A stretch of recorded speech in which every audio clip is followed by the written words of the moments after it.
Olá! No módulo anterior, vimos duas formas bem diferentes de se escrever uma mensagem.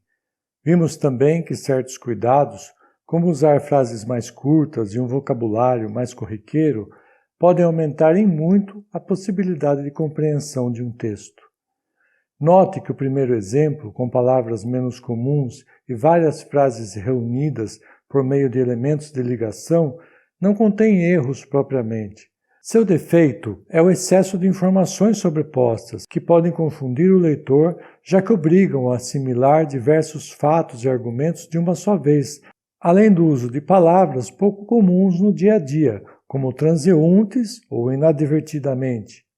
É preciso observar também que textos ostensivamente requintados tendem a ser associados por muitas pessoas com um certo pedantismo, ou pior, uma tentativa de impressionar pelo rebuscamento, o que acaba tendo um efeito contrário. Além de não comunicar com clareza, o texto passa para o receptor uma percepção não tão boa sobre quem o escreveu. Note também que mesmo dentro de uma frase curta, há maneiras mais ou menos diretas e, portanto, mais ou menos compreensíveis de encadear as informações. Vamos analisar um exemplo. O excesso de buracos torna a circulação de pedestres pela calçada perigosa. Em termos gramaticais, a frase não está errada, mas está equivocada. Perceba a distância entre o verbo tornar e seu complemento, perigosa.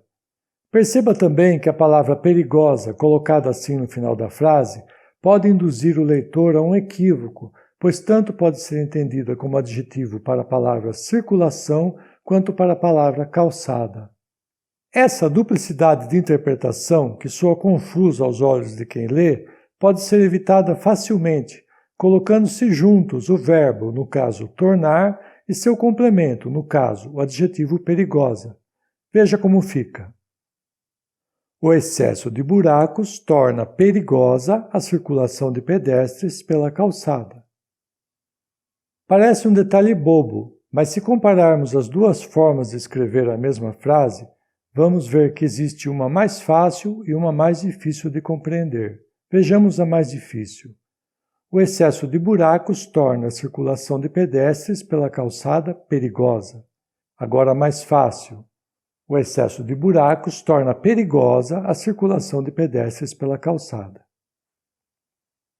Vamos agora falar um pouco sobre o aposto. O aposto é um recurso plenamente válido, muito comum da linguagem escrita, mas deve-se tomar cuidado para que ele não comprometa a fluência e a compreensão daquilo que se deseja transmitir. Só para recordar, aposto é uma palavra ou expressão geralmente isolada por vírgulas ou equivalente, parênteses ou travessão, que se acrescenta a um termo de uma frase para explicá-lo, restringi-lo ou qualificá-lo. É aquela frase que entra dentro da outra. Por exemplo, minha mãe, que nasceu em 1930, toma vitaminas todos os dias para manter a saúde. O aposto aí, no caso, é o que nasceu em 1930. Muitas vezes, o autor usa tantos apostos que acaba se perdendo, esquecendo-se quem é o sujeito da oração ou deixando, por exemplo, de fazer o verbo concordar com o sujeito, tamanha a distância entre um e outro, o sujeito e o verbo. Muito daquilo que se usa como aposto na linguagem escrita pode ser desmembrado e escrito como frases independentes, encurtando-se assim as frases e tornando-as mais compreensíveis, como neste exemplo. A equipe de basquete do Clube dos Comerciários, cujos dirigentes alegaram que o atraso dos atletas foi provocado pela chuva, perdeu a partida por WO. Agora, as mesmas informações, numa construção em que a frase intercalada com o aposto foi separada, tornando-se independente. A equipe de basquete do Clube dos Comerciários perdeu a partida por WO. Seus dirigentes alegaram que o atraso dos atletas foi provocado pela chuva. Muito mais fácil, não é? A complexidade proveniente do uso excessivo ou desnecessário de apostos reforça o nosso preceito básico para uma comunicação escrita eficiente. A menos que você tenha um bom domínio de gramática e técnicas de redação, Um bom motivo para recorrer a fórmulas sintáticas mais elaboradas e a certeza de que seus leitores estão aparelhados intelectualmente para entender construções textuais complicadas, opte pela simplicidade e pelas frases curtas, em ordem direta.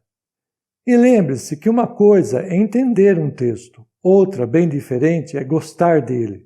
Muitos leitores, mesmo sendo capazes de compreender textos complexos, sentem mais prazer ao ler narrativas simples, escritas apenas com as palavras necessárias. Rebuscamento nunca é bom, especialmente quando desnecessário e dispensável. Não erre mais.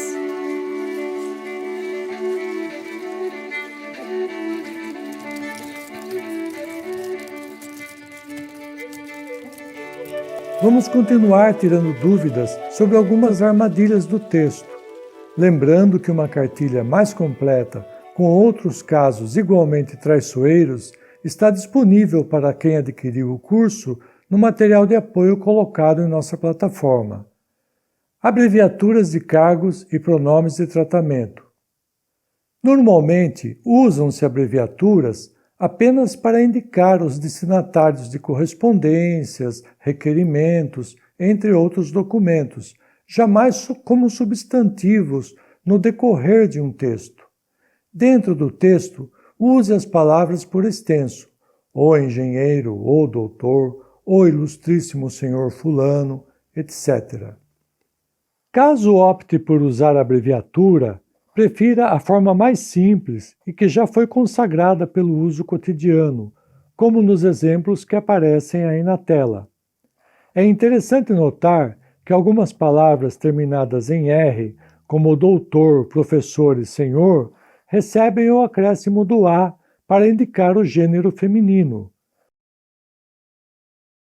Outras abreviaturas, entretanto, permanecem inflexíveis, independentemente do gênero masculino ou feminino, como nos casos de bacharel, diretor, engenheiro, advogado, ministro, deputado e senador. Não use em abreviaturas aquele O ou A sobrescritos chamados expoentes. Essas formas, além de mais complicadas, são impraticáveis no dia a dia, pois exigem o uso de caracteres especiais do teclado que nem sempre funcionam quando se escreve em redes sociais, por exemplo. Note que sempre existe um ponto junto da abreviatura indicando a supressão de letras. Abreviaturas de pronomes de tratamento.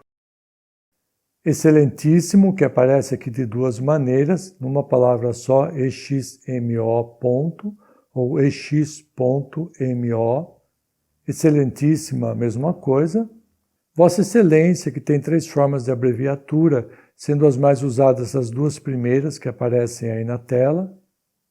Digníssimo, que abrevia-se com 2 Ds maiúsculos e ponto. Lembrando que tanto no caso da abreviatura de digníssimo quanto na abreviatura de Vossa Excelência, não se flexiona. É a mesma abreviatura tanto para o gênero masculino quanto feminino. Ilustríssimo e ilustríssima, que também tem 2 formas, sendo as mais comuns as primeiras que aparecem aí na tela. A forma correta de qualificar o médico e o advogado é como médico ou advogado. O médico fulano de tal, o advogado cicrano, o pneumologista beltrano. A palavra doutor, com letra minúscula, referindo-se a um título acadêmico, fica reservada para designar quem efetivamente tenha concluído pós-graduação em nível de doutoramento. Por exemplo, fulano é doutor em ciência da computação. No Brasil, por costume e tradição, nós chamamos todos os médicos e advogados, em geral, de doutor, mas o correto é chamá-los de advogado, fulano de tal, médico cicrano, ou então pela especialidade, como já foi citado, o endocrinologista beltrano e por aí afora.